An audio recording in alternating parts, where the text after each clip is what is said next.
कल्पना करा, फक्त 16 वर्षांचा एक तरुण, समाजानं ज्याला नाकारलं, पण त्याच तरुणानं असा ग्रंथ लिहिला जो आज 700 वर्षांनंतरही लाखो लोकांच्या जीवनाला दिशा देतो. तो ग्रंथ म्हणजे ज्ञानेश्वरी. आणि ते महान संत म्हणजे संत ज्ञानेश्वर. नमस्कार मित्रांनो, आज आपण जाणून घेणार आहोत महाराष्ट्राच्या अध्यात्मातील सर्वात महान आणि पवित्र ग्रंथांपैकी एक ज्ञानेश्वरी. ज्ञानेश्वरी हा फक्त एक धार्मिक ग्रंथ नाही, तर तो जीवन समजून घेण्याचा, मन शांत करण्याचा आणि आत्मज्ञान मिळवण्याचा मार्ग आहे. हा ग्रंथ इतका महान मानला जातो की आजही लाखो वारकरी, संतभक्त आणि अध्यात्मप्रेमी रोज ज्ञानेश्वरीचं पारायण करतात.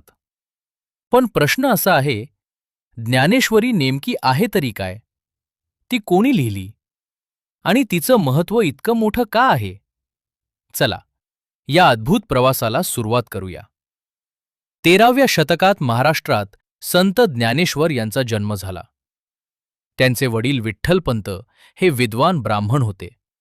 पण संन्यास घेतल्यानंतर पुन्हा संसारात आल्यामुळे समाजानं त्यांच्या संपूर्ण कुटुंबाला बहिष्कृत केलं.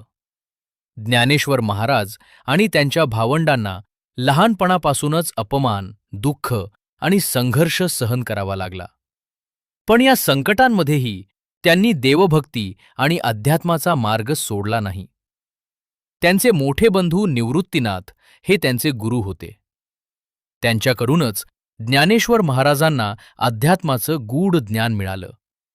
त्या काळात भगवद्गीता फक्त संस्कृतमध्ये होती. सामान्य लोकांना तिचा अर्थ समजत नव्हता. तेव्हा ज्ञानेश्वर महाराजांनी ठरवलं, गीतेचं ज्ञान प्रत्येक सामान्य माणसापर्यंत पोचलं पाहिजे. आणि मग फक्त 16व्या वर्षी त्यांनी भगवद्गीतेवर मराठीत भाष्य लिहायला सुरुवात केली. ही महान रचना नेवासा येथे झाली.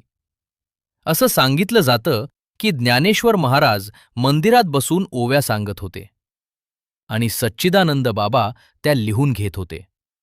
ज्ञानेश्वरीला भावार्थ दीपिका असंही म्हटलं जातं, कारण हा ग्रंथ भगवद्गीतेचा भावार्थ अत्यंत सुंदर आणि सोप्या भाषेत सांगतो.